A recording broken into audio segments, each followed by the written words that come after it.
Next topic is national income and related aggregates. जो हमारी राष्ट्रीय इनकम होती है और उसकी एग्रीगेट्स के बारे में हमारा जो है chapter number 3 book part 2 macro economics में है ये। सबसे पहले हम देखेंगे what is national income accounting. तो नेशनल इनकम अकाउंटिंग क्या है, इसका मतलब हम देखेंगे कि national income accounting is the subject matter of that deals. एक ये ऐसा सब्जेक्ट मैटर है जो डील करता है किस चीज के साथ, deals with the estimation of national income, हमारी नेशनल इनकम का एस्टिमेट लगाने के लिए, और and related macro economic variables, macro economic के जो भी वेरिएबल्स होते हैं उससे ये संबंध रखता है। It is a national income accounting that data relating to national income is so arranged, जो इसका डाटा होता है वो अरेंज्ड वे में होता है, and compiled that the formulation of the accounts, और अकाउंट्स के लिए उसको कंपाइल किया जाता है, and there mutual relationship facilitate the understanding of, और इनका जो रिलेशनशिप होता है म्यूचुअल आपस का जो रिलेशनशिप होता है, that understanding the mutual relationship income and different sector among different sectors, अलग अलग सेक्टर्स में वो इसके अपने इसके रिलेशन को वो शो करते हैं। It mainly deals with, first number किस चीज से डील करता है, number 1 the construction of accounts of national income, मतलब कि कंस्ट्रक्शन ऑफ अकाउंट्स को कंस्ट्रक्ट करना, बनाना किस चीज के, ऑफ नेशनल इनकम के अकाउंट्स को, एंड डिफरेंट सेक्टर होता है इकोनॉमी, और इकोनॉमी के डिफरेंट सेक्टर्स के अकाउंट्स को मेंटेन करना। लाइक हाउस होल्ड सेक्टर जो कंजम्पशन वाला सेक्टर होता है, जो चीजें एक सेक्टर होता है प्रोड्यूसर सेक्टर और एक होता है कंजम्पशन, ठीक है। तो जो कंज्यूम करने वाला सेक्टर होता है उसको बोलते हैं हाउस होल्ड सेक्टर्स, ठीक है। सेकेंड प्रोड्यूसर सेक्टर, जो प्रोड्यूस करता है वो वाला सेक्टर। गवर्नमेंट सेक्टर, जो हमारा गवर्नमेंट वाला सेक्टर होता है। फाइनेंशियल सिस्टम, जो सारा फाइनेंशियल सिस्टम चलता है वो वाला, and rest of the world, और बाकी जो भी रेस्ट ऑफ द वर्ल्ड मतलब फॉरेन सेक्टर। एंड सेकंड क्या है, द एक्विजिशन ऑफ नॉलेज और मेथड एस्टिमेटिंग, इसका सारा ही जो नॉलेज है एस्टिमेट मेथड को एस्टिमेट करने का, macro variables like income, consumption and investment, मतलब कि इसका कंक्लूजन क्या निकला कि जो वेरिएबल्स है, मैक्रो वेरिएबल्स हैं वो क्या है हमारे, इनकम, कंजम्पशन एंड इन्वेस्टमेंट।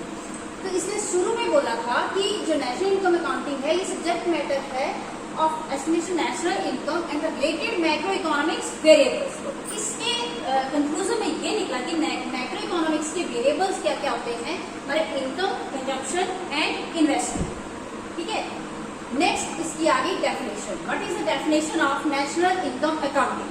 तो in the words of M Yanovsky, ये इकोनॉमिस्ट का नाम है, एम यानोव्स्की बोलते हैं कि इनके शब्दों में क्या है इसकी definition, national income accounting attempts, जो नेशनल इनकम अकाउंटिंग है वो क्या करती है, अटेम्प्ट करती है primarily to measure national income को मेजर करती है, फाइनल प्रोडक्ट्स को मेजर करती है, consumption and accumulation of capital.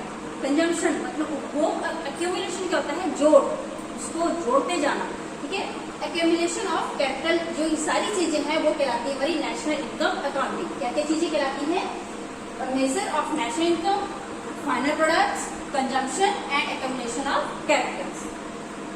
Next आ गया हमारा significance of national income accounting. Significance क्या क्या है, इसके इंपॉर्टेंस क्या क्या है इसके नेशनल इनकम अकाउंटिंग की, वो है significance of national income accounting as a subject matter of macroeconomics is as under। जो भी हमें नीचे बताई गई है इसकी इंपॉर्टेंस वो हम एक एक करके डिस्कस करेंगे। तो नंबर 1 है हमारी estimation of national income, national income को एस्टिमेट करना, ठीक है। National income accounting facilitate the estimation of national income. National income accounting है किसी चीज को फैसिलिटेट करती है, नेशनल इनकम को, मतलब कि राष्ट्रीय आय को कैसे हम लोगों ने काउंट करना है वो चीज हमें बताती है national income accounting. It shows the level of production in the economy, ये इकोनॉमी के लेवल ऑफ प्रोडक्शन को शो करता है, and the level of income of the people, और जो पीपल्स का लेवल ऑफ इनकम है उसको भी ये शो करता है। नेक्स्ट है स्ट्रक्चर ऑफ, सेकेंड जो इसकी सिग्निफिकेंस है, स्ट्रक्चर ऑफ द इकोनॉमी, जो इकोनॉमी का स्ट्रक्चर क्या, ढांचा क्या है इकोनॉमी का, किसी भी देश की किसी भी कंट्री का इकोनॉमी का स्ट्रक्चर क्या है। तो through the circular flow models हमारे होते हैं circular flow models, 2 sector model, 3 sector model, 4 sector model. 2 sector model में क्या होता है, एक हाउस होल्ड सेक्टर होता है और एक कंजम्पशन सेक्टर होता है। 3 सेक्टर मॉडल में क्या होता है, एक इन्वेस्टमेंट बीच में आ जाती है, जो house hold sector, consumption sector और नेक्स्ट थर्ड आ गई गवर्नमेंट सेक्टर। और 4 सेक्टर मॉडल में क्या होता है, consumption, house hold, government and rest of the world sector. वो जो सेक्टर्स है सर्कुलर फ्लो मॉडल्स में national income accounting offers knowledge of the structure of the economy. Economy के स्ट्रक्चर को ये शो करता है। We come to know how different sectors of the economy are independent, interdependent. जो हम लोगों को इस चीज का we come to know, इस चीज का हम लोगों को नॉलेज आता है, होता है कि जो डिफरेंट सेक्टर्स हैं, 2 sector model, 3 sector model, 4 sector model, वो जो है वो इंटरडिपेंडेंट, एक दूसरे के साथ मतलब कैसे डिपेंड रहते हैं वो। थर्ड है हमारा relative significance of the production sectors. जो हमारा relative significance of the production sector, मतलब कि प्रोडक्शन सेक्टर जो होता है हमारा, उससे उसकी क्या इसमें इम्पोर्टेंस है। तो production sectors of the economy include primary, secondary and territory sector. जो हमारा प्रोडक्शन सेक्टर है इकोनॉमी का, वो किस उसमें क्या क्या आता है, प्राइमरी सेक्टर आता है, सेकेंडरी सेक्टर आता है, टेरिटरी सेक्टर मतलब कि थर्ड सेक्टर। ठीक है। National income accounting offers techniques of estimating output across these sectors. National income accounting जो है वो किस चीज की टेक्निक को बताता है, estimation output across these sector, मतलब कि इन सेक्टर्स की आउटपुट क्या निकल रही है उस टेक्निक को बताता है क्या, नेशनल इनकम अकाउंटिंग। प्रोडक्शन कैसे हो रही है हमारी, कितनी आउटपुट निकल रही है, उन सारी टेक्निक्स को हम लोगों को नेशनल इनकम अकाउंटिंग के अकॉर्डिंगली इसका पता चलता है। Accordingly relative significance of this sector is known. तो इन सेक्टर्स का जो भी महत्व है वो सारा ही हम लोगों को नेशनल इनकम अकाउंटिंग से पता चलता है। फोर्थ आ गया इसका फैक्टोरियल डिस्ट्रीब्यूशन ऑफ इनकम। जो हमारा इनकम का डिस्ट्रीब्यूशन है उसका पता चलता है। National income accounting shows distribution of national income in terms of, जो नेशनल इनकम है अकाउंटिंग है वो डिस्ट्रीब्यूशन शो करती है नेशनल इनकम की in terms of rent, interest, profit and wages. ठीक है, मतलब कि नेशनल इनकम जो है वो इनकम का डिस्ट्रीब्यूशन करती है हमारा किन किन टर्म्स में, रेंट में, इंटरेस्ट में, प्रॉफिट में एंड वेजेस। ठीक है। It shows relative significance of the factors of production in the economy. ये क्या शो करता है, relative significance of factors of production in the economy. जो फैक्टर प्रोडक्शन होते हैं, लैंड, लेबर, कैपिटल, जो भी होते हैं हमारे फैक्टर प्रोडक्शन, उसका रिलेशनशिप को भी नेशनल इनकम अकाउंटिंग से पता चलता है। नेक्स्ट आ गया inter regional and international comparison. Inter regional मतलब आपस में, और international, inter regional local type और इंटरनेशनल फॉरेन के साथ क्या कंपैरिजन है हमारी इकोनॉमी का, तो वो भी पता हम लोग किस चीज से चलता है, नेशनल इनकम अकाउंटिंग से। ठीक है। तो estimates of national income facilitate a comparison across different regions of a country and across different countries of the world. इसका relation different regions of the country, उसमें जो हमारी डिफरेंट कंट्रीज के साथ हमारी इकोनॉमी का या हमारे कंट्री का क्या रिलेशनशिप है, बिजनेस वाइज या नेशनल इनकम का क्या हम उसमें बात कर रहे हैं, वो सारा ही हम लोग को नेशनल इनकम अकाउंटिंग से पता चलता है। नेक्स्ट है हमारा 6th सिग्निफिकेंस जो है हमारा वो है इंटरटेम्पोरल कंपैरिजन। मतलब कि इसमें भी हम लोग को एक कंपैरिजन जो है वो देखने को मिलता है। Intertemporal comparison refer to comparisons over time. एक समय के बाद एक कंपैरिजन का जो है वो पता चलता है। Regular estimates of national income helps to understand performance of an economy over a time. Regular जब नेशनल इनकम हम लोग एस्टिमेट करते जाते हैं तो एक टाइम के बाद हमारी नेशनल इनकम में क्या बढ़ोतरी हो रही है, क्या कमी आ रही है, राइज एंड अप्स का पता चलता है हम लोगों को नेशनल इनकम अकाउंटिंग के अकॉर्डिंग। ठीक है। नेक्स्ट आ गया फॉर्मुलेशन ऑफ पॉलिसीज। किसी भी कंट्री में जब पॉलिसीज बनती हैं तो वो नेशनल इनकम अकाउंटिंग कुछ ना कुछ का एस्टिमेट लगाना ही पड़ता है। पॉलिसीज बनाने से पहले, नीतियां बनाने से पहले कुछ ना कुछ एस्टिमेट्स तो लगाने ही पड़ते हैं, तो वो एस्टिमेट्स कहाँ पे लगते हैं हमारे नेशनल इनकम अकाउंटिंग से कि कितना हम लोगों को इनकम हो रही है, कितना खर्चा हो रहा है पूरी एक ओवरऑल कंट्री के उसमें, तो उसके बेस के ऊपर हमारी नीतियां बनती हैं, पॉलिसीज बनती हैं। Estimates of national income and related macro variables help formulation of policies for the growth and development of the country. किसी भी कंट्री की ग्रोथ के लिए, विकास के लिए, डेवलपमेंट, ठीक है, उसके लिए डेवलपमेंट के लिए जो है पॉलिसीज वो बनानी पड़ती है। आल्सो थ्रू दीज एस्टिमेट्स, इन एस्टिमेट्स के थ्रू क्या होता है, we come to know of our failures and successes. इन एस्टिमेट्स के द्वारा नेशनल इनकम अकाउंटिंग के जरिए से ही हम लोगों को अपनी इकॉनमी के इसका सक्सेस का पता चलता है, हम लोग कितने सक्सेसफुल हो रहे हैं या हमारी क्या क्या फेलियर्स। ब्रीफली जो हम लोग मतलब शॉर्टली अगर कंक्लूजन बोले तो क्या होता है, national income accounting gives us a lot of statistical information on the production and distribution of national product. In conclusion हम लोग क्या बोल सकते हैं कि जो statistical accounting, national income accounting जो है एक स्टैटिस्टिकल इंफॉर्मेशन देती है, ठीक है, किस चीज के लिए, किस चीज की देती है information on the production and distribution of national product. इसमें प्रोडक्शन और डिस्ट्रीब्यूशन ऑफ नेशनल प्रोडक्ट के इसका एस्टिमेट देती है, स्टैटिस्टिकल इंफॉर्मेशन देती है। It also gives information on the expenditure and it's components. ये हमारे खर्चों का और उसके खर्चे के पार्ट्स क्या क्या है इसका भी एक एस्टिमेट देती है। नंबर 1 है कंजम्पशन एक्सपेंडिचर, सेकंड है investment expenditure, and all this information through light on the subject matter of macro economics. ये सारे ही सब्जेक्ट मैटर जो है वो मैक्रो इकोनॉमिक्स के रिलेटेड। नेक्स्ट टॉपिक है हमारा basic concept of national income accounting. National income accounting के बेसिक कंसेप्ट क्या है, वो है some basic concept of national income accounting are as under. जो हम लोग पढ़ने जा रहे हैं वो एक basic concept of national income accounting. जो इसके some basic concept of national income accounting are as under. Number 1 है इसका domestic territory of a country. किसी भी कंट्री की डोमेस्टिक टेरिटरी क्या होती है, in the ordinary language, simple भाषा में हमको concept of domestic territory means, इसका क्या मतलब होता है, पॉलिटिकल और geographical boundary of a country. किसी भी कंट्री की political and geographical boundary word. In national income accounting के टर्म में इसको domestic territory is use in different senses, अलग अलग सेंसेस में इसको देखा जाता है। Definition of domestic territory includes the following. इसको मतलब इन जो नीचे दी गई टर्म्स है इसमें इसको इंक्लूड किया जाता है।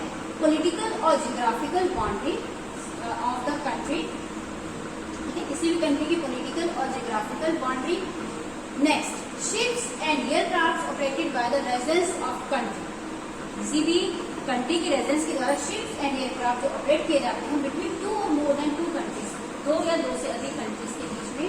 For example Indian ships ferrying between Japan and Korea, और पैसेंजर जो इंडियन शिप्स हैं वो जापान और कोरिया के बीच में घूमती हैं, और पैसेंजर्स एयरक्राफ्ट जो हमारे एयरप्लेन्स होते हैं वो flying between England and Canada, England और कनाडा के बीच में होते हैं, are very much part of Indian domestic territory. वो सबसे ज्यादा very much part of Indian domestic territory है। नेक्स्ट है fishing boats, oil and natural gas freighter और floating platforms in international territory waters operated by the residents of that country और territory of the country where the residents have the authority of to export oil. For example operating of fishing boats, जो हम fishing boats operate करते हैं by Indian फिशर्समैन के द्वारा in the international water course of Indian ocean. International उसमें line of उसमें Indian ocean is very much part of Indian domestic territory, वो भी इंडियन डोमेस्टिक टेरिटरी का एक पार्ट है। नेक्स्ट है embassy of country of abroad. किसी भी अब्रॉड में एम्बेसी जो होती है it's trade commissioner, army installation, scientific station, information and immigration offices, ad agencies etcetera. For example Indian MNC in America is a part of domestic territory of India.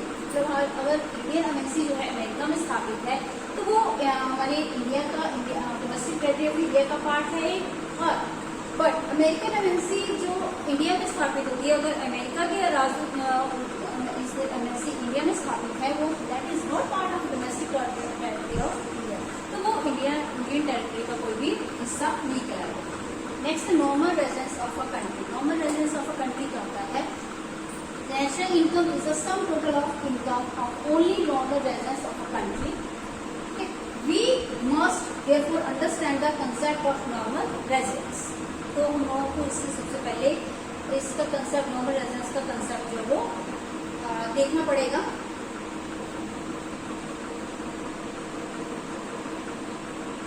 Normal residence is said to be normal residence is said to be a person और institution, कोई भी व्यक्ति, individual और एक कोई संस्था who ordinary resides in a country, जो एक कंट्री के अंदर रहते हैं, and who centre of economic interest, उनका जो इकोनॉमिक इंटरेस्ट का जो सेंटर है वो लाइज इन दैट कंट्री, उसी कंट्री में उनका सेंटर ऑफ इकोनॉमिक इंटरेस्ट है। A person must resides in a country for 1 year और मोर देन 1 ईयर। जो अगर कोई व्यक्ति उसमें 1 साल के लिए या 1 साल से अधिक के लिए रह रहा है, from the normal residence of that country, the following points should be noted in this context। इस context में इन points को नोट किया जा सकता है। Number 1, normal residence include both individual as well as institutions। Normal residence क्या होते हैं? Individual भी हो सकता है और एक कोई भी institution भी हो सकता है। Second है, it is not necessary that normal residence of a country is also citizen of that country। कोई भी ये जरूरी नहीं है कि जो normal residence of a country है वो उस कंट्री का सिटीजन भी कराए, मतलब उस कंट्री का वो सिटीजन भी हो। एंड पर्सन में भी normal residence of one country even when he is a citizen of other. एक व्यक्ति किसी कंट्री का नॉर्मल रेजिडेंट भी कराया जा सकता है जबकि वो किसी और कंट्री से रिलेटेड हो। For example, if an Indian is living in USA, अगर कोई इंडियन यूएसए में रह रहा है फॉर मोर देन 1 ईयर, 1 साल से ज्यादा, and his centre of economic interest, और उसका जो सेंटर ऑफ इकोनॉमिक इंटरेस्ट है वो लाइज इन दैट कंट्री, उस कंट्री में उसका सेंटर ऑफ इंटरेस्ट है, इकोनॉमिक इंटरेस्ट है, he would be deemed as a normal residence of USA. तो उसको यूएसए का नॉर्मल रेजिडेंस ही माना जा सकता है, even when he is continues to be citizen of India, even कि वो इंडिया का भी नॉर्मल रेजिडेंस है। नेक्स्ट है international organisations such as WHO and IMF। जो इंटरनेशनल ऑर्गेनाइजेशंस होती हैं जैसे कि WHO वर्ल्ड हेल्थ ऑर्गेनाइजेशन और IMF Indian monetary fund in a country are not to be taken normal residence of that country. उस इनको जो होते हैं, ये जो इंटरनेशनल ऑर्गेनाइजेशन होती है तो वो उस कंट्री के नॉर्मल रेजिडेंस नहीं कहलाते हैं। लेकिन however Indians working in this organisation, अगर इंडियन इन ऑर्गेनाइजेशन में इंडियंस अगर वर्क कर रहे हैं, काम कर रहे हैं, उन्होंने taken as normal residence of India, तो उनको इंडिया का नॉर्मल रेजिडेंस जो वो माना जा सकता है। नेक्स्ट है, the following persons are not treated as normal residence of that country. जो हम लोग आगे देख रहे हैं, इन पर्संस को normal residence of that country नहीं माना जाता है। कौन कौन से? Foreigner visitors in the country, जो फॉरेनर विजिटर्स होते हैं हमारी कंट्री में या किसी भी कंट्री में, and recreation, holidays, medical treatment, study, conferences, sports वगैरह के लिए जो भी व्यक्ति आते हैं, फॉरेनर सिटीजन आते हैं, उनको हम इंडिया का नॉर्मल रेजिडेंस नहीं मान सकते।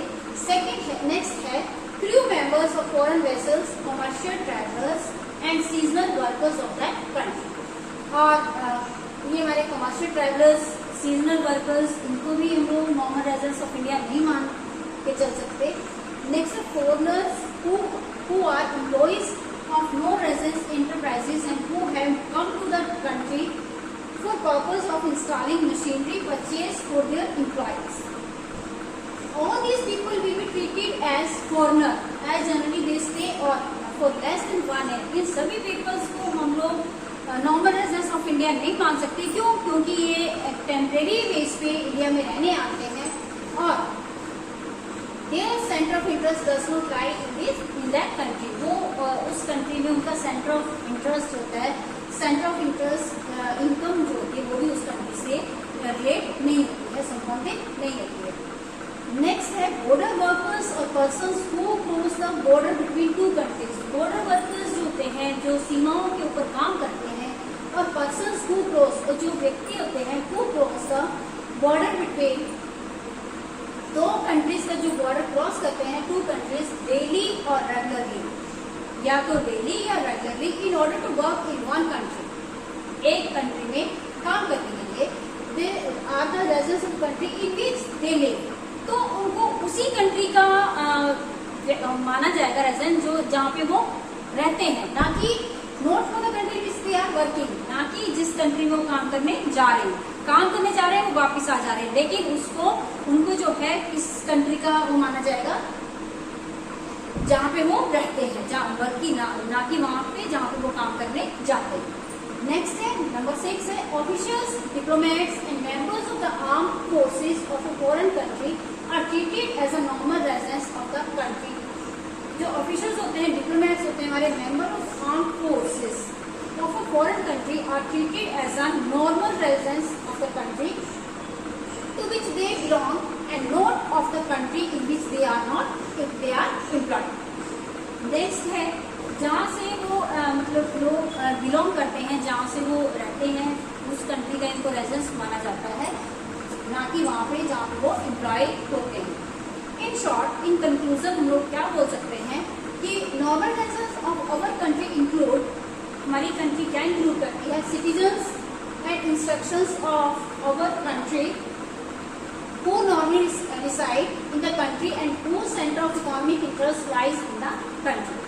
Second are your citizens of the other nations who continues to live in our country beyond a period of 1 year and whose center of economic interest lies in our country. Third are your citizens of our country working in international organization or foreign embassies located in our country. और इसके साथ ही those foreigners who visit our country for traveling, recreation, holidays, medical treatment, studies, conferences, sports, etc. will not be treated as normal residents of the country. क्यों? क्योंकि ये हमारे देश में या किसी भी देश में 1 साल से कम रहते हैं। The officials, diplomats and members of the armed force of the foreign country posted in our country and international organization located here will not be treated as normal residents of our country.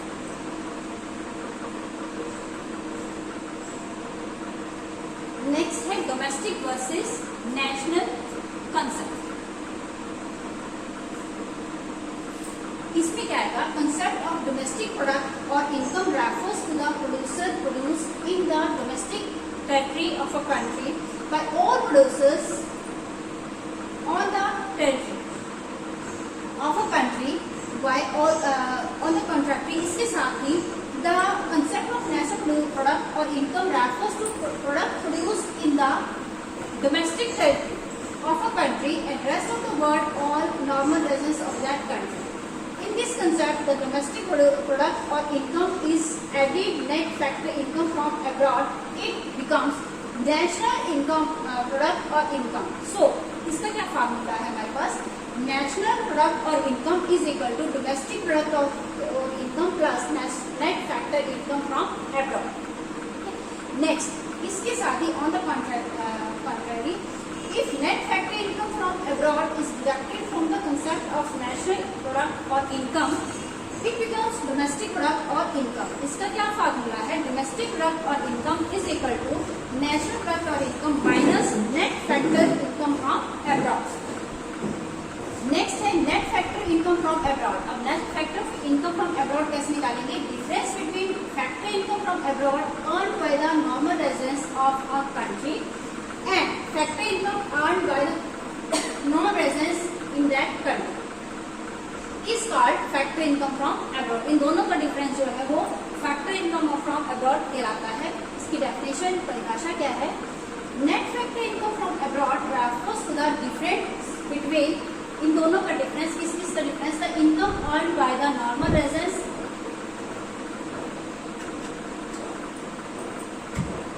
दो चीजों का difference जो है, normal residence of a country for rendering factor services to rest of the world and income paid to the non residents of foreigners for rendering factor services in domestic territory of a country. इसका formula है net factor income from abroad is equal to factor income received by normal residents from rest of the world minus factor income received by no residents in the country. In other words, concept of net factor income from abroad can be explained with the help of an example. Supposing, इस example के द्वारा इसको explain करेंगे. Supposing Indian residents earn wages by working in foreign country. अगर Indian residents जो है वो veg earn कर रहे हैं किसी से, फॉरेन कंट्री से, Indian banks receive interest on loans given abroad. Indian banks जो है वो लोन, इसका इंटरेस्ट जो है लोन का वो रिसीव कर रहे हैं। Indian residents earn rent bye there ownership और फॉरेन प्रॉपर्टी, वो रेंट भी रिसीव कर रहे हैं and earn profit by their capital investment, जो उन्होंने कैपिटल इन्वेस्ट करी है उसमें वो प्रॉफिट भी अर्न कर रहे हैं। In this manner, इस तरीके से, let us suppose that Indian residents that earn 1,000 crores by way of wages, interest, rent and profit in return of factor services rendered abroad. Similarly, no residents working in the domestic territory of India receive rupees 800 crore. इन दोनों का difference, so difference between the factor income received from abroad and the factor income paid to the foreigners is net factor income from abroad. जो income है उसमें से जो हम लोगों ने पेमेंट करनी है उनको माइनस करके जब हम लोगों के पास जो पैसा आता है उसको बोलते हैं net factor income from abroad. तो इसका आएगा 1,000 crore minus rupees 800 crore is equal to 200 crore जो है इसका वो net factor income from abroad आएगा। In this case rupees 200 crore will be called net factor income from abroad. इस केस में 200 करोड़ जो है हमारा वो NFIA कहलाएगा।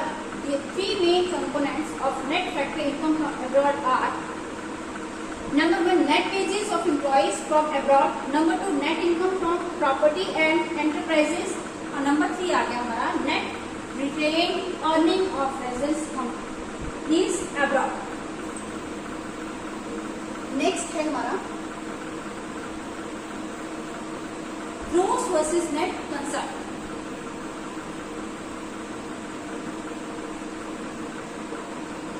ग्रोस वर्सेस नेट कंसेप्ट में क्या आएगा, this term gross is use to broad sense, इसको एक बहुत बड़ी सेंस में यूज किया जाता है।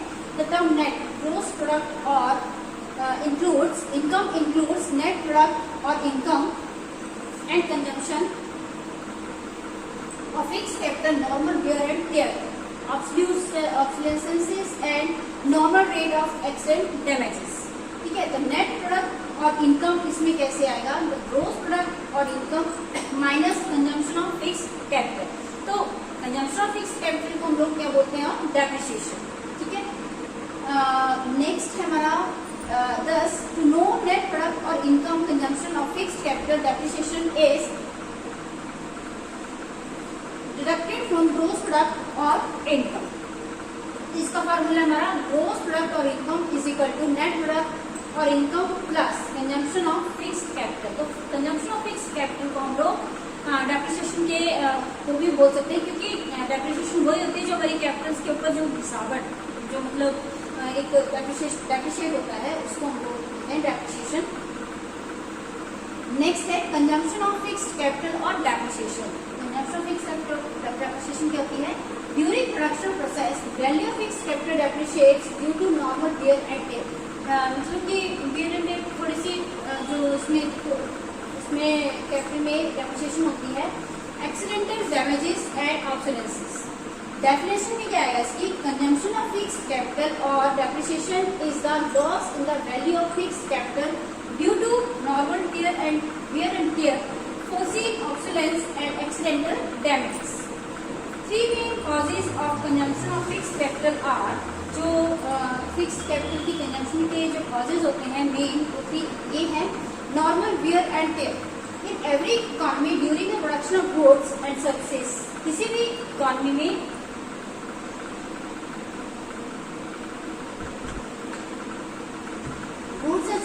प्रोडक्शन के दौरान machines, tools and factory premises suffers lot of wear and tear, मतलब कि तोड़-फोड़ हो जाती है।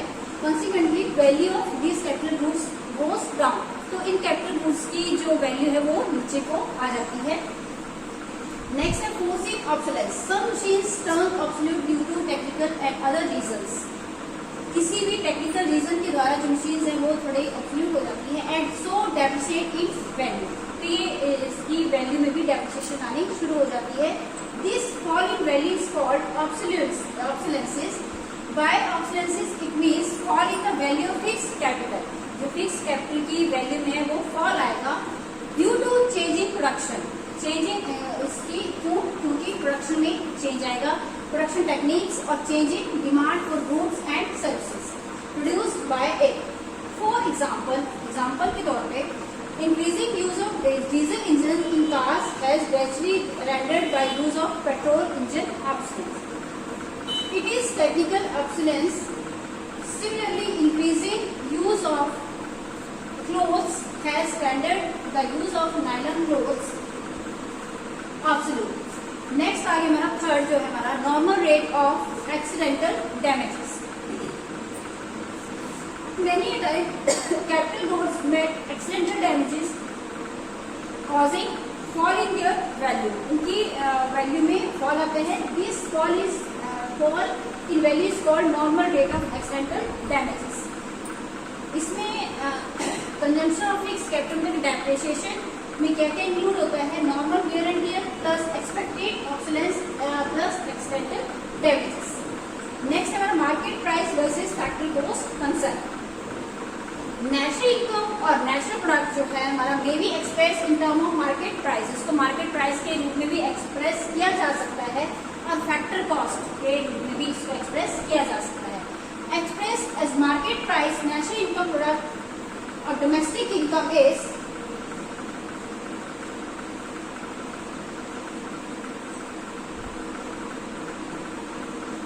called national income at market price or domestic income at market price. Likewise, expressed at factor cost, national income is called national income at factor cost. इसका क्या formula है, इसका national income at factor cost, national income at market price minus indirect taxes. Subsidies which lower the market price are added and indirect taxes which raise the market price are deducted. The above equation may also be written as under. इस equation के द्वारा भी इसको लिखा जा सकता है। National income at factor cost is equal to national income at market price minus net indirect taxes. Related concept of और aggregates of national income. National income में क्या क्या कंसेप्ट आते हैं वो सारे इसमें दिए गए हैं। नंबर 1 है gross domestic product at market price GDP MP. Next है gross national product at market price GNP MP. Related concepts और एग्रीगेट्स ऑफ नेशनल इनकम, इसमें आएगा following are the important aggregates of national income. First of all gross domestic product at market price, मतलब कि GDP MP. Next है second है gross national product at MP GNP MP, इनको short forms में लोग ऐसे भी बोल सकते हैं जीएनपी एमपी। नेक्स्ट आ गया net national product at market price NNP MP. Fourth one है हमारा net domestic product at market price NDP MP. Fifth है net domestic product at factor cost NDP FC. Sixth है gross domestic product at factor cost GDP FC. Seventh है हमारा gross national product at factor cost GNP FC. Eighth one है net national product at factor cost NNP FC. Ninth one is national disposable income gross and net concepts. 10th है हमारा factor income from net domestic product accruing to private sector. 11th है private income. 12th है personal income and last है personal disposable income. इन concepts को हम लोग briefly पढ़ेंगे। अब तो फर्स्ट वन है हमारे पास G gross domestic product at market price GDP MP. तो it means GDP MP is the market value of final goods and services produced. ये एक मार्केट वैल्यू होती है किसकी, final goods and services produced, कहाँ पे प्रोड्यूस होती है, within the domestic territory of a country during 1 year inclusive of depreciation, depreciation को छोड़ के को लेके inclusive final goods and services की जो प्रोडक्शन होती है उसको बोलते हैं GDP MP. There are both residents as well as foreign producers within the domestic territory of a country. इसमें ये मतलब फॉरेन के भी हो सकते हैं, फॉरेन प्रोडक्ट्स भी हो सकते हैं और रेजिडेंशियल प्रोडक्ट्स भी हो सकते हैं इन इंडिया।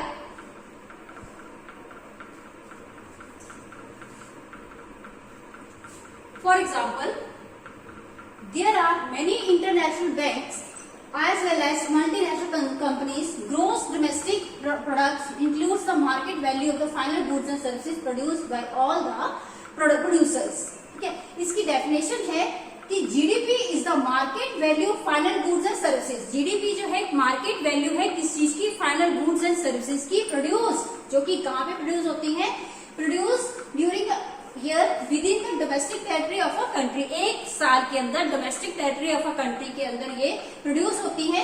ग्रोस, इसमें अलग अलग टर्म्स है, उनको हम पढ़ेंगे। ग्रोस जो टर्म है, the term gross has been prefixed with domestic product. जो डोमेस्टिक प्रोडक्ट है इसके साथ प्रीफिक्स होता है gross term to indicate that it includes depreciation. ये डेप्रिसिएशन को इंक्लूड करती है, that is consumption of fixed capital. Fixed capital की डेप्रिसिएशन को, कंजम्पशन को हम बोलते हैं डेप्रिसिएशन, उसको ये इंक्लूड करता है ग्रोस वर्ड जो है, टर्म जो है। नेक्स्ट है domestic. Domestic means gross domestic product at market price is the market value of the final goods and services produced within the domestic territory of the country. Domestic मतलब कि gross domestic product at market price is that market value, वो market value है of the final goods and services, final goods and services की वो value है जो कि with in domestic country के बीच में ही प्रोड्यूस होता है। It does not matter whether production is done by the domestic companies. ये मैटर नहीं करता है कि जो प्रोडक्शन है वो डोमेस्टिक कंपनीज के द्वारा की गई है या और द फॉरेन कंपनीज, या फॉरेन कंपनीज के द्वारा की गई है। एग्जाम्पल के तौर पे प्रोडक्शन ऑफ कार्स, जो प्रोडक्शन ऑफ कार्स है by the foreign companies, foreign company के द्वारा जो कार्स की प्रोडक्शन की जाती है इन इंडिया, इंडिया में will be treated as a part of GDP of India. मतलब कि जो कार्स की प्रोडक्शन की जाती है फॉरेन कंपनीज के द्वारा इंडिया में, तो वो जो प्रोडक्शन ऑफ कार्स है वो इंडिया की जीडीपी के अंदर काउंट किया जाएगा, पार्ट है वो उसका। नेक्स्ट है value of final goods and services.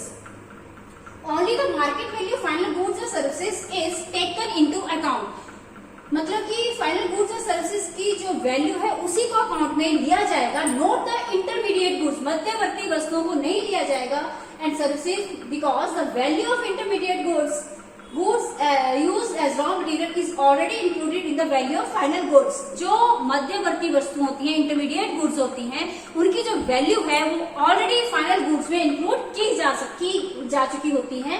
Next है हमारा market value.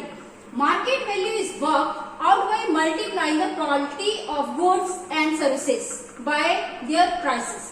Market value of work out by the multiplying the, किस चीज को मल्टीप्लाई करेंगे, गुड्स एंड सर्विसेज को उसके प्राइस के साथ। Gross domestic product shows the market value of final goods and services. जो ग्रोस डोमेस्टिक जीडीपी है वो final value goods and services की वैल्यू को शो करता है। If market price is measured at current price, अगर मार्केट प्राइस जो current price के साथ मेजर किया जाएगा, it shows nominal gross domestic product. इसको नॉमिनल ग्रोस डोमेस्टिक प्रोडक्ट के रूप में इसको काउंट किया जाएगा। It includes subsidies but indirect taxes are subtracted from it. लेकिन इसके साथ जो है इनडायरेक्ट टैक्सेस जो है वो इसके से माइनस करने पड़ते हैं। नेक्स्ट है gross national product at market price, GDP, GNP, MP. Gross national product is not a domestic concept. Gross national product जो है वो एक घरेलू कंसेप्ट नहीं, घरेलू धारणा नहीं है। It is a national concept, ये एक राष्ट्रीय कंसेप्ट है, राष्ट्रीय धारणा है। Here we are to estimate national product of all the normal residents of a country. यहाँ पे हम क्या करते हैं, हम नेशनल प्रोडक्ट को एस्टिमेट करते हैं of all the normal residents, सारे ही नॉर्मल रेजिडेंट्स के द्वारा जो भी नेशनल प्रोडक्ट जो होता है उसको काउंट किया जाता है। No matter in which part of the world they are, किसी भी संसार के किसी भी पार्ट से है, वो जहां मर्जी हो, we to be no longer confined to the domestic territory of a country. Also, we are not to account for the product of non-residence firms in our domestic territory. So, gross national product is the market value of final goods and services produced by normal residents of a country during the period of an accounting year. एक accounting year में normal residence के द्वारा जो भी goods and services को produce किया जाता है, उसको उसकी जो मार्केट वैल्यू होती है उसको हम बोलते हैं GNP/MP. इसकी डेफिनेशन है gross national product at market price. GNP/MP is the market value of final goods and services.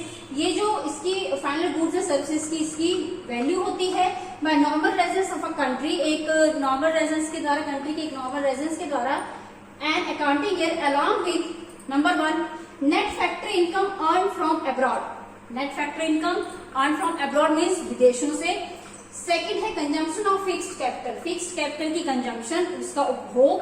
Understand that, इसको समझने की कोशिश करिए. Net factory income from abroad में भी पॉजिटिव और नेगेटिव. जो net factory income from abroad है, जो बाहर के देशों से इनकम आ रही है, वो मे बी पॉजिटिव, वो पॉजिटिव भी हो सकती है और नेगेटिव भी हो सकती है. If net factory income from abroad is positive, अगर net factory income from abroad positive आ रही है तो gross national product would be greater than gross. तो जो GNP हमारा वो इससे gross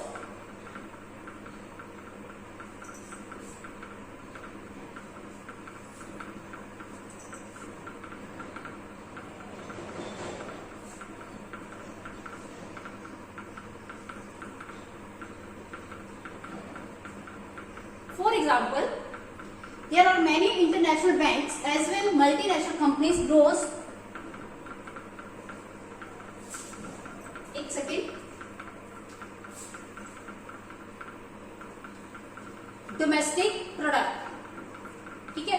On the other hand, if net factor income from abroad is negative, gross national product would be less than gross domestic product. इसका क्या इसका formula क्या है? Gross national product at market price GNP/MP is equal to GDP/MP plus an net factory income from abroad. ठीक है. Next है हमारा number 3, net national product at market price NNP/MP. There is wear and tear fixed capital during production process, it is called depreciation और consumption. ठीक है. और fixed capital there is wear and tear, मतलब कि कुछ जो तोड़ फोड़ जो भी होती है कैपिटल की ड्यूरिंग प्रोडक्शन प्रोसेस, प्रोडक्शन के time, it is called depreciation और कंजम्पशन ऑफ फिक्स्ड कैपिटल. तो इसको हम लोग क्या बोलते हैं? डेप्रिसिएशन बोलते हैं या consumption of fixed capital. By deducting depreciation from gross national product at market price we get national product at market price. तो net national product at market price is equal to gross national product at market price minus depreciation. Depreciation में क्या क्या आएगा? Wear and tear plus obsolescences. इसकी definition में आएगा net national product at market price NNP/MP is the market value of net output of final goods and services produced by normal residents with in the domestic territory of a country along with net factor income from abroad during 1 year. Next है हमारा net domestic product at market price NDP/MP. Net domestic product at market price is the difference between the market price of final goods and services produced by all the producers in the domestic territory. ठीक है. एक domestic territory के अंदर सभी producers के द्वारा जो भी गुड्स एंड सर्विसेज प्रोड्यूस की जाती हैं, उसका difference in the of a country and 1 year and the consumption of fixed capital. और कंजम्पशन ऑफ फिक्स्ड कैपिटल को इसमें से माइनस किया जाता है. GDP/MP and NDP/MP differ from each other only one sense. While GDP/MP includes depreciation, NDP does not. NDP/MP is equal to GDP/MP minus depreciation. और क्या होगा इसका? डेप्रिसिएशन. अगर GDP/MP को इस तरफ ले आएंगे तो NDP/MP प्लस डेप्रिसिएशन. एक में डेप्रिसिएशन माइनस हो रही है और ग्रोस डोमेस्टिक प्रोडक्ट MP में डेप्रिसिएशन जो है वो प्लस हो रही है. नेक्स्ट है इसकी definition. Net domestic product at market price NDP/MP is the market value of final goods and services produced within the domestic territory of a country during 1 year exclusive of depreciation.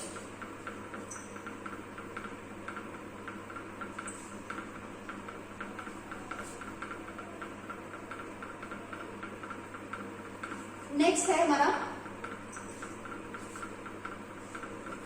Number 5,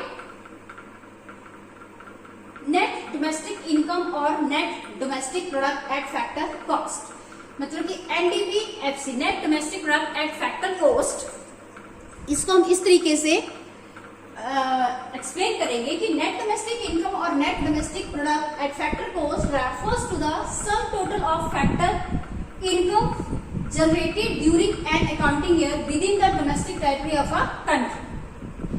In other words, अन्य शब्दों में क्या है ये, net domestic product at factor cost is also called net domestic income. This is domestic income is equal to net domestic product at factor cost.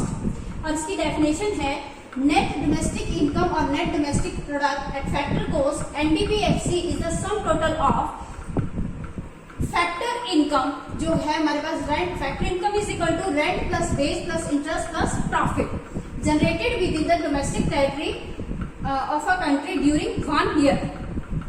NDPFC is equal to NDPMP minus indirect taxes plus subsidies. और क्या formula बन सकता है इसका, NDPFC is equal to NDPMP minus net indirect taxes. इसमें क्या है, NDPFC को हम लोगों ने इसमें माइनस किया, minus indirect taxes plus subsidies, और यहाँ पे और क्या फार्मूला है इसका, NDPFC is equal to NDPMP minus net indirect taxes, because net indirect taxes is equal to indirect taxes minus subsidies. जो नेट इनडायरेक्ट टैक्सेस हमारे वो कैसे निकलते हैं, इनडायरेक्ट टैक्सेस माइनस सब्सिडीज। जब इनडायरेक्ट टैक्सेस से हम लोग सब्सिडीज को माइनस कर देते हैं तो हमारे पास आता है नेट इनडायरेक्ट टैक्सेस। एक और चीज है यहाँ पे जो हमें नोट करने वाली है, indirect taxes and subsidies are oppose to each other. Indirect taxes cause rise in market price of goods and services, whereas subsidies cause fall in it. Okay, subsidies are given by the government to the companies, those producers who sell their products at a price less than the cost of production. Indirect taxes are therefore, indirect taxes क्या होते हैं, deducted from market price and subsidies are added to it. Sixth concept है हमारा gross domestic product at factor cost, GDPFC, और gross domestic income. GDPFC means it includes depreciation, whereas it is excluded from net domestic product at factor cost. इसका formula है NDPFC plus depreciation is equal to GDPFC. It is clear that if gross domestic product at factor cost is given, अगर GDPFC दिया हुआ है, we can find the net domestic NDP हम लोग FC हम लोग फाइंड कर सकते हैं with the help of following formula. NDPFC is equal to GDPFC minus depreciation. और नेक्स्ट इसकी definition, gross domestic product at factor cost is the sum total of factor income. Factor income में आएगा हमारा rent, wages, interest plus profit generated within the domestic territory of a country along with consumption of fixed capital during 1 year. Seventh concept है हमारा gross national product at factor cost, GDPFC और gross national income. तो इसको कैसे, if depreciation is added to net national product, अगर depreciation को हम लोग नेट नेशनल प्रोडक्ट में ऐड कर देते हैं, we get gross national product. हम लोग gross national product at factor cost को फाइंड आउट कर सकते हैं, जैसे कि NNPFC plus depreciation is equal to जीएनपीएफसी। Next concept है हमारा seventh concept,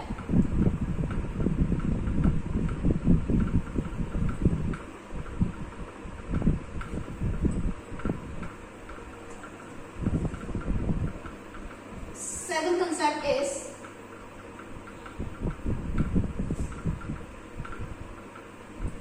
gross national product at factor cost or gross national income GDP GNPFC is equal to if depreciation is added to net national product at factor cost, we get gross national product at factor cost. GNPFC plus depreciation is equal to GNPFC.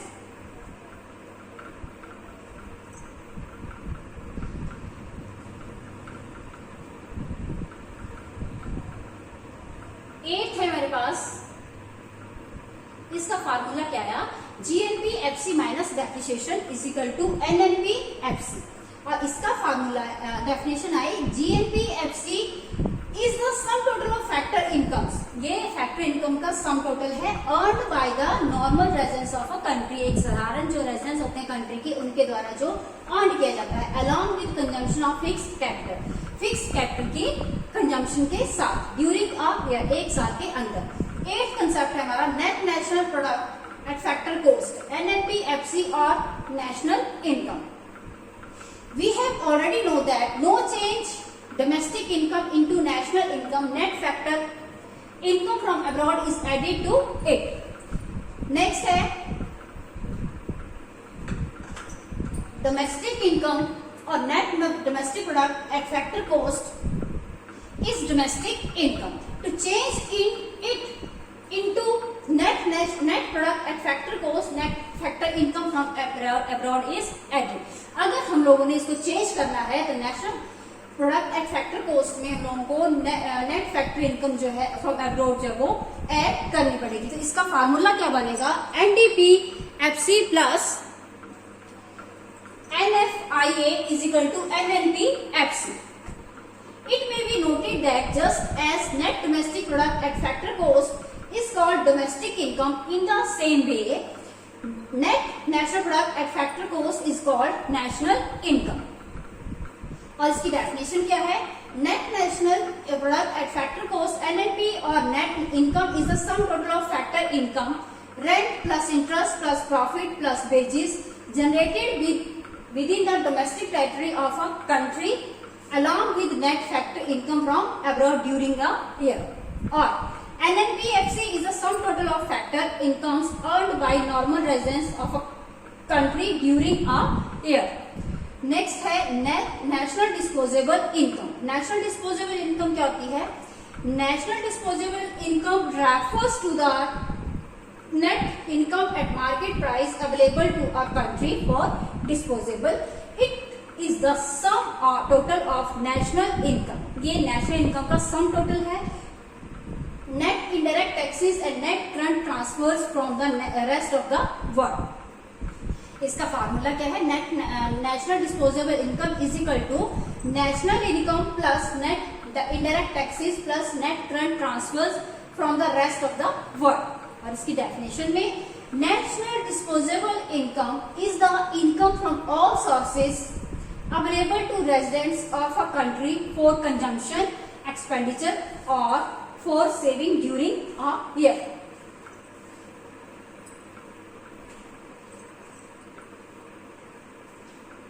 Next है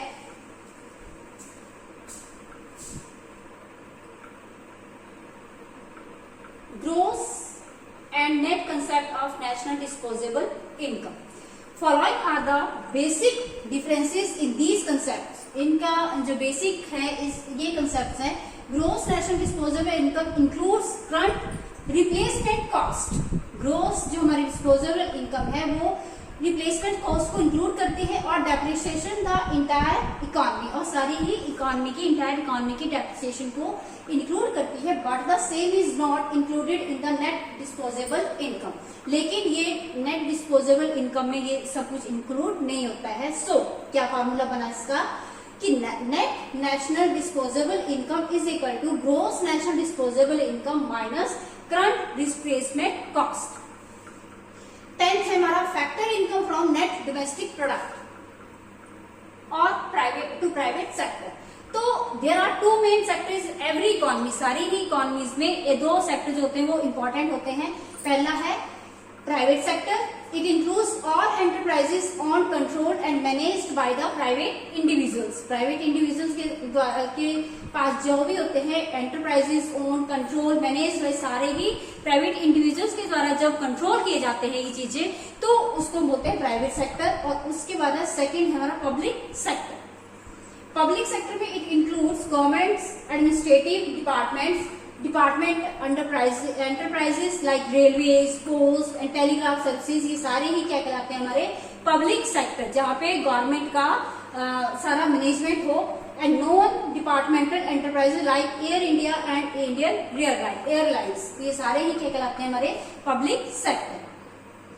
factory income from net domestic product accruing to private sector is the income earned by the private sector. Definition है इसकी, in the words of Denberg, income from net domestic product accruing to private sector is that part of NDPFC which is accrued to the private sector. Factor income from net domestic product accruing to private sector includes only that part of net domestic product at factor cost which is earned by the private sector. In fact, it does not include property and entrepreneurial income of departmental enterprises, and second has saving of the non-departmental enterprises of the government. Factor income from net domestic product accruing to private sector is equal to net domestic product at factor cost minus property and entrepreneurial income of departmental enterprises minus saving of non-departmental enterprises. इस सबके द्वारा जो निकलता है वो factor income from net domestic product accruing to private sector. Next हमारा private income. Private income क्या होती है? Private income is the sum total of factor income of private sector. ये होती है फैक्टर इनकम होती है प्राइवेट सेक्टर की, obtained from all sources as well as current transfers from government and the rest of the world. Definition of private income is, according to Central Statistical Organization के accordingly, private income is the total of factor income from all sources, सभी और sources के द्वारा जो भी income होती है, all sources and current transfer from the government and rest of the world according to private sector. Private income includes both factor income as well as transfer payments. Okay. To know private income, we add to factor income from net domestic product accruing to private sector. Number 1, net factor income from abroad, और number 2, current transfers from the government, और number 3 है interest on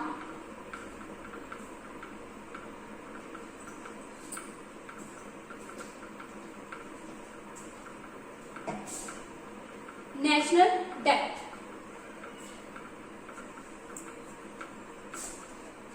Number 4 है current transfers from the rest of the world and deduct from it.